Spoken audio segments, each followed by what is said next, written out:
On the endocrinology ward, two individuals came in. The first one is 23-year-old Hannah, who complains of lethargy, fatigue, reduced appetite, muscle weakness, and constipation. She also says that lately she gained a bit of weight and has a low libido. On clinical examination, she has periorbital edema, dry, cool skin, her nails are brittle, and her reflexes are slow. She also has a moderately enlarged, painless goiter. The other person is 33-year-old Quentin, who also presents with lethargy, fatigue, reduced appetite, muscle weakness, constipation, and he's also complaining about feeling cold all the time. He said that he recently had the flu, but no other illnesses. On clinical examination, there's also periorbital edema, dry, cool skin, brittle nails, and hair, but a very painful goiter. TSH, free T3, and T4 are taken, along with antithyroid peroxidase and antithyroglobulin antibodies. Both Hannah and Quentin have high levels of TSH and low T3 and T4 levels, but Hannah has positive antithyroid peroxidase and antithyroglobulin antibodies. Both individuals seem to have hypothyroidism. First, a bit of physiology. Normally, the hypothalamus detects low serum levels of thyroid hormones and releases thyrotropin-releasing hormone, or TRH, into the hypophyseal portal system. The anterior pituitary then releases thyroid-stimulating hormone, also called thyrotropin or simply TSH. TSH stimulates the thyroid gland. The thyroid gland is made up of thousands of follicles, which are small spheres lined with follicular cells. Follicular cells convert thyroglobulin, a protein found in follicles, into two iodine-containing hormones, triiodothyronine, or T3, and thyroxine, or T4. Once released from the thyroid gland, these hormones enter the blood and bind to circulating plasma proteins. Only a small amount of T3 and T4 will travel unbound in the blood, and can act upon nearly every type of cell in the body. Once inside the cell, T4 is usually converted into T3, and it can exert its effect. T3 speeds up the cell's basal metabolic rate.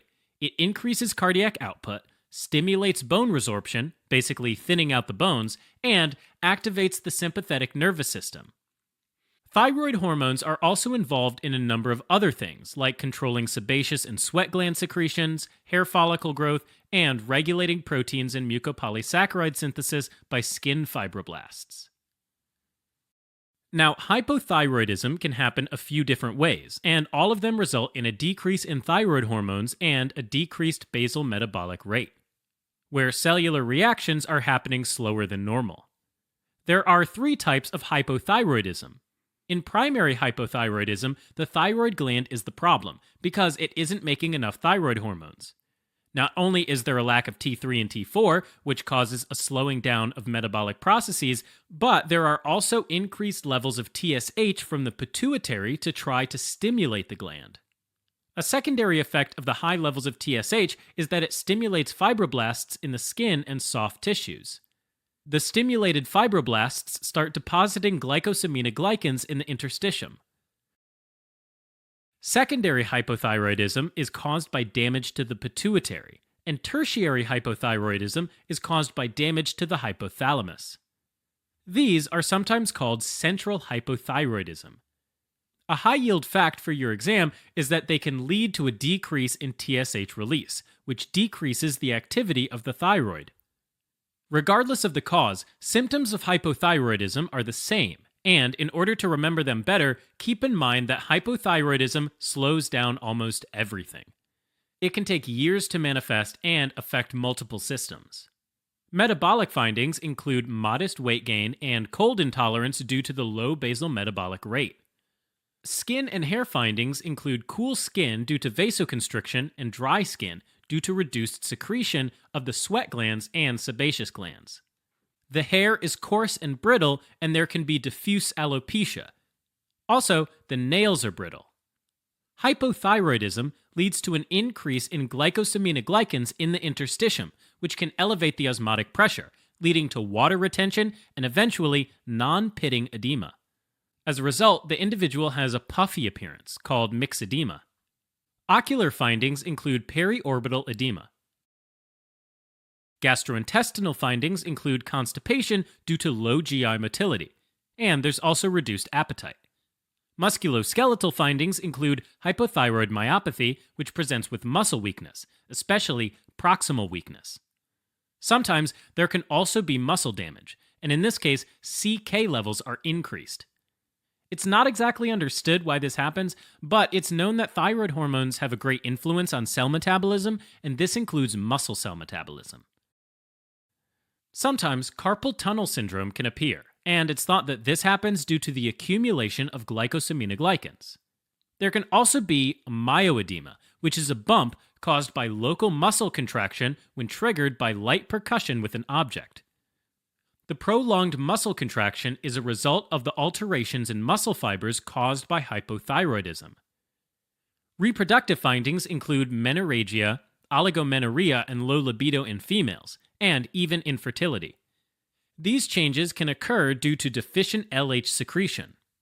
Neuropsychiatric findings include hypoactivity, lethargy, fatigue, weakness, depressed mood, and slower reflexes. Finally, cardiovascular findings include bradycardia, low cardiac output, and dyspnea after exercising. Diagnosing hypothyroidism is done by measuring blood levels of TSH, T3, and T4. In all cases, thyroid hormones will be low, but TSH levels vary. If it's due to a primary cause, TSH will be high, and if it's due to a secondary cause, TSH will either be low or normal. There can also be hypercholesterolemia due to low LDL receptor expression. Okay, now let's talk about the causes of hypothyroidism, starting with the causes of primary hypothyroidism. First, there's Hashimoto's thyroiditis, which is the most common cause of primary hypothyroidism in countries that fortify foods with iodine. This is an autoimmune disorder where T cells and autoantibodies like antithyroid peroxidase and thyroglobulin antibodies infiltrate the thyroid. Remember these antibodies because this is very high yield. Now, there is a gene complex involved in the regulation of the immune response, and this is called the human leukocyte antigen system, or HLA system. Interestingly, individuals with Hashimoto's thyroiditis often have specific HLA genes in common with each other, and one that is associated with Hashimoto's thyroiditis is HLA-DR3, which is high yield for your tests. Damage to some parts of the thyroid and the subsequent increase in TSH leads to thyroid hypertrophy and hyperplasia. In other words, the thyroid responds to autoimmune damage by increasing the size and number of healthy follicular cells, both of which causes the thyroid to enlarge. Unfortunately, this compensation is short-lived, and eventually the autoantibodies cause so much follicular cell damage that they destroy thyroid function altogether. In the beginning, as the follicles rupture, they release a pretty high amount of thyroid hormones, resulting in an initial phase of hyperthyroidism. On histology, with Hashimoto's thyroiditis, there can be Hirtla cells, which are also called oncocytes. These cells arise from the follicular epithelium, have an eosinophilic cytoplasm, and a vesicular nucleus with a large nucleolus. There can also be lymphoid aggregates with germinal centers. On clinical examination, there can be a goiter, which is an enlarged thyroid gland that doesn't cause pain. In individuals with Hashimoto's thyroiditis, there's a higher risk for developing lymphoma. Moving on to subacute granulomatous thyroiditis, also called de Quervain thyroiditis, which is a self-limited condition that often follows a flu-like illness, such as a viral infection. What you must know for your tests is that this is an inflammatory condition where the follicular cells are damaged by inflammation. Its evolution typically has 3 phases. First, there can be hyperthyroidism due to the extra thyroid hormones released by the damaged follicles, followed by hypothyroidism, and then there's the return to normal thyroid function. On histology, in the early phases, there are neutrophils and destruction of follicles with colloid depletion. Later on, granulomas that surround the follicles can be seen. On clinical examination, there's jaw pain and the thyroid is very tender. Labs will show high ESR. Next, there's renal thyroiditis, which is a chronic inflammatory condition of the thyroid where the thyroid tissue is replaced by fibrous tissue with inflammatory infiltrate. Although the etiology of renal thyroiditis is unknown, it's thought that it's related to systemic conditions that affect immunoglobulin G4, such as autoimmune pancreatitis, retroperitoneal fibrosis, and non-infectious aortitis. Usually, 1/3 of individuals are hypothyroid. Fibrosis sometimes can extend to local structures, like the trachea and esophagus, and due to extension, it can sometimes be mistaken for anaplastic carcinoma. On the clinical examination, there's a fixed, hard, painless goiter. Next, there's postpartum thyroiditis, which is a self-limited thyroiditis that can happen up to 1 year after delivery. The exact cause isn't known, but it's considered to be autoimmune. It can have different clinical presentations, such as transient hyperthyroidism, hypothyroidism, or hyperthyroidism followed by hypothyroidism. On histology, there's a lymphocytic infiltrate with occasional germinal center formation. Next, we have congenital hypothyroidism, also called cretinism, which affects newborns. It can be caused by antibody-mediated maternal hypothyroidism, which is when the maternal antibodies can destroy the newborn's thyroid. Other causes include thyroid agenesis, when the thyroid gland doesn't form at all, or thyroid dysgenesis, which is when the thyroid gland is abnormally formed, and this is also the most common cause of cretinism in the US. Finally, it can be caused by iodine deficiency, or by dyshormonogenic goiter, which is when there's a lack of enzymes for the synthesis of thyroid hormones. Remember that some of the mother's thyroid hormones are passed on to the baby, so symptoms will only manifest after these hormones are gone. These include the 6 Ps: pot-bellied, pale, puffy-faced, protruding umbilicus, protuberant tongue, and poor brain development. Finally, hypothyroidism can be caused by iodine deficiency, and this is common in low-income countries that don't fortify food with iodine. Another cause of primary hypothyroidism is the Wolff-Chaikoff effect. This is an autoregulatory phenomenon that happens when there's too much iodine. With too much iodine, the thyroid responds by inhibiting the synthesis of thyroid hormones in order to avoid producing too many hormones. This doesn't last forever, though. Eventually, the thyroid will escape this effect and resume thyroid hormone production. Other causes include medications that decrease thyroid hormone synthesis, like amiodarone, lithium, and sulfonamides. Central hypothyroidism is far less common. Secondary is usually due to an anterior pituitary tumor, or an infarction that damages the gland and prevents TSH production. Tertiary hypothyroidism occurs when there's damage to the hypothalamus, and this can be due to trauma or a lesion that compresses the region, leading to decreased thyrotropin-releasing hormone production. Treatment for all types of hypothyroidism is a thyroid hormone replacement therapy, primarily using levothyroxine, a synthetic T4. Alright, as a quick recap, hypothyroidism can be primary when the thyroid gland is the problem, secondary where the pituitary gland is affected, or tertiary where the hypothalamus is damaged. Hypothyroidism can affect multiple systems, causing weight gain, cold intolerance, skin and hair findings, myxedema, periorbital edema, constipation, and myoedema. Reproductive findings are more common in females and include menorrhagia, oligomenorrhea, low libido, and infertility.